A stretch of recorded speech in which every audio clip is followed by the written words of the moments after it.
Kurayui, welcome to my Kurayui. Ketemu lagi sama saya Kurayui dalam jurnal Kurayui. Apa kabarnya hari ini?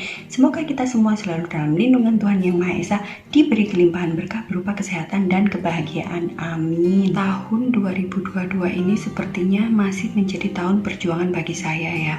Sejak awal tahun yang hampir pingsan, lalu anxiety-nya kumat, anxiety-nya kambuh itu, lalu sampai cemas, was-was cukup lama, terus sampai yang kapan hari dicolek lagi sama cemasnya, sampai kepikiran mau ke psikiater lagi, sampai akhirnya terus nyobain tes kesehatan mental di internet, dan ternyata alhamdulillah hasilnya ya nggak buruk-buruk amat, tapi juga nggak baik. Kemarin giliran lambungnya yang ambil bagian, protes dan lumayan mengamuk. Kejadian ini cukup mengejutkan bagi saya karena sebelumnya tuh nggak pernah kalau pas asam lambungnya ngamuk tuh sensasi yang muncul tuh seperti ini gitu. Jadi dini hari panik, terus nggak tahu harus gimana gitu kan, akhirnya nanya Mbah Google, aku ini sebenarnya kenapa sih? Biasanya tuh lambung tuh protes kalau pikiran kita lagi kacau, karena lambung sama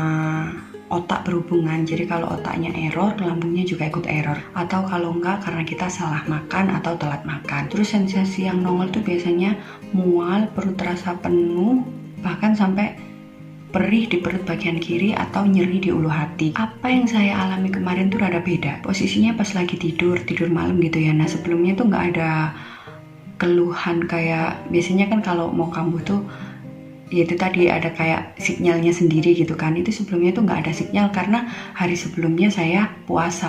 Pasti si kui pejuang emah atau GERD ada yang kalau tubuhnya itu kalau diajak puasa tuh 100% enakan gitu kan. Nah itu sebelumnya juga gitu, karena hari sebelumnya saya puasa jadi nggak ada tanda-tanda gitu, nggak ada. Pas buka puasa juga aman-aman aja, enak-enaknya tidur. Jam 2:30 pagi, jam 2:30 dini hari itu tiba-tiba kebangun karena muncul rasa sakit di tepat di atas pusar. Sakitnya tuh aduh nggak karuan, minta ampun, kayak apa ya, kayak nyeri, kayak ditusuk-tusuk, terus kalau dibuat terlentang tuh sakit. Biasanya kan kalau kita asam lambung ngamuk itu dibuat tidur dengan posisi meringkuk yang kayak anak bayi, miring ke kiri itu kan enak ya. Itu dibuat meringkuk kayak gitu sakit, dibuat terlentang sakit, dibuat duduk tegak kayak posisi orang mau meditasi sakit. Sampai saya tuh bingung, aduh aku ini harus ngapain, mana dini hari kan ya, semua masih pada tidur. Sambil kesakitan gitu karena dibuat duduk tegak gini nggak bisa kan, akhirnya saya duduknya tuh bungkuk gini, terus sambil ngerasain nyerinya tuh mikir, aku kenapa ya, aku harus ngapain ya ini. Akhirnya yang pertama yang terlintas dalam pikiran saya adalah minum air putih hangat. Sejak sakit GERD itu selalu sedia termos kecil yang isinya air hangat, jadi sewaktu-waktu kalau misalnya ada perut mual atau perut nggak enak itu bisa langsung nuangin air hangatnya dan diminum. Nah itu langsung minum air hangat, diminum pelan-pelan. Waktu minum tuh ada rasa anget gitu, enak ke perut, tapi rasa sakitnya nggak berkurang. Parno lagi lah saya kan, biasanya kena air hangat langsung mendingan, tapi itu masih menjadi gitu loh sakitnya. Terus yang kedua itu malah kepikiran untuk minum air gula hangat. Tentang air gula hangat ini kalau orang Jawa kan nyebutnya wetang gulo. Dulu pas waktu saya sakit itu memang pernah ada yang sharing, salah satu saudara sakit mah parah sembuh dengan terapi minum air gula hangat ini. Waktu itu saya nggak pernah meraktekin karena saya mikirnya kan gula itu kan kalau terlalu banyak malah bisa bikin perut nggak nyaman gitu kan. Jadi saya takut waktu itu, makanya saya lebih milih minum madu hangat. Terus saya sendiri kan agak kurang suka sama rasa manis ya, jadi nggak pernah meraktekin itu. Sampai akhirnya pas awal tahun kemarin yang mau pingsan itu sama bu bidannya disuruh bikinin air gula hangat. Ternyata wetang gulo atau air gula hangat ini memang memberi efek baik ke tubuh kalau kita mengkonsumsinya nggak berlebihan gitu loh. Akhirnya pasca kejadian itu setiap bulan itu 2 atau 3 kali saya mengkonsumsi wetang gulo, dan itu alhamdulillah memang memberi efek baik ke tubuh. Jadi pas minum air putih hangat nggak ada efek, tiba-tiba kepikiran ayo ngombe wetang gulo hangat gitu. Jadi langsung saya ke dapur jam 2:30 malam itu ya, jam 2:30 dini hari, bawa termos itu ke dapur lalu bikin wetang gulo hangat. Habis bikin terus minum pelan-pelan itu masih sakit gitu loh, masih nyeri. Parno lah lagi, terus aduh ini gimana ya gitu. Akhirnya kepikiran balurin minyak kayu putih di bagian yang sakit. Akhirnya ambil minyak kayu putih, saya balurin di bagian sakitnya itu tepat di atas pusar. terus nyeri banget kayak ditusuk-tusuk, nyeri gak karuan sakitnya, sampai dibuat jalan aja sakit. Jadi jalan pun harus bungkuk gini karena kalau dibikin jalan tegak gitu sakit banget rasanya. Karena gak mereda juga, nanyalah saya Mbah Google, loh bukannya kalau kamu gak boleh nanya Google ya biar gak parno.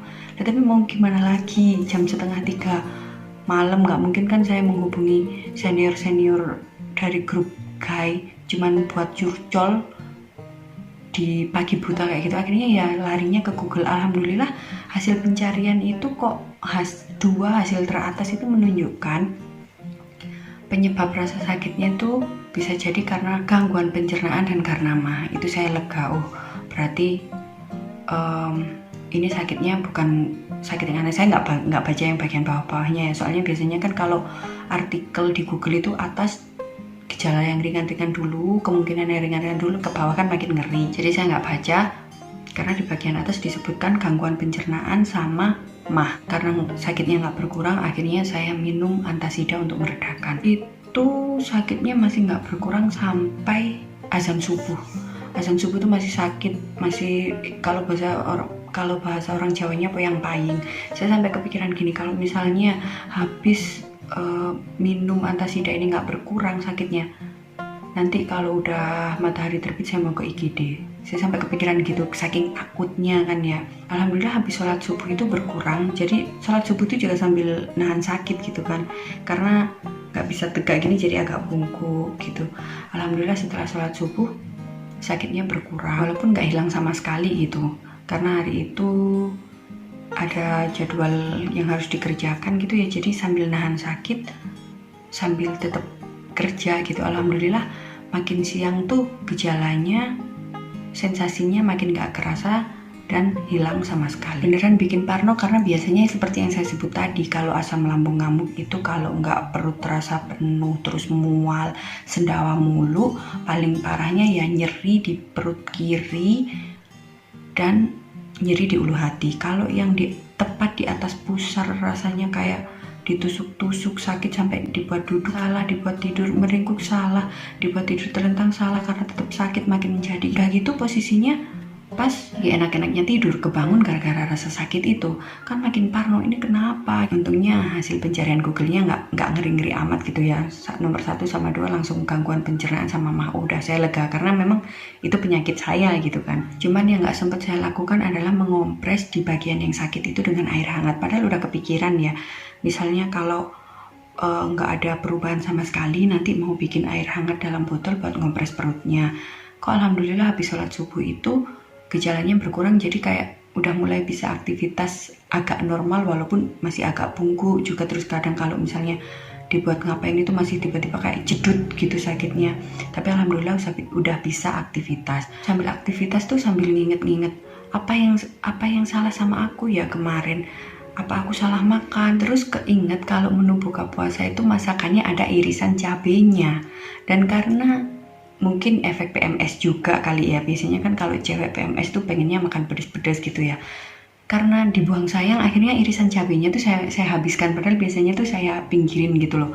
Jujur mending makan sambal yang dadak dibikin, jadi sambal mentah gitu lebih aman daripada cabai-cabai yang dimasak kayak gitu. Minyak, cabai, ya udah. Jadi memang bukan salah lambungnya kalau protes, salah mulutnya yang nggak dijaga. Tapi yang namanya kejadiannya, istilahnya sensasinya tiba-tiba muncul pas kita enak-enak tidur, kebangun gara-gara sensasi, ya pasti yang pertama nongol adalah parno. Kenapa ini? Jangan-jangan apalagi udah diminumin air hangat, diminumin air gula hangat, itu nggak berkurang. Terus diminumin antasida itu juga kayak reaksinya tuh kayak lambat banget gitu loh. Walaupun tubuh kita kalau pas dipakai puasa, kalau pas diajak puasa tuh enakan, bukan berarti kita buka puasanya boleh sembarangan ya. Jadi tetap dijaga, karena kayak gitu kalau teledor kayak saya jadilah nongol sensasi. Siapa tahu sih gue ada yang mengalami kayak saya, semoga aja nggak ada yang mengalami ya. Itu jangan kebawa parno dulu, bisa jadi walaupun nggak di perut sebelah kiri nyerinya, nggak di ulu hati nyerinya, itu bisa jadi karena efek dari asam lambung kita yang lagi ngamuk. Intinya tetap disiplin 3P. Insya Allah kalau kita disiplin 3P itu masih aman. Sekian sharing dari saya, semoga bermanfaat. Mohon maaf jika ada salah kata. Kemau matur thank you. Bye-bye.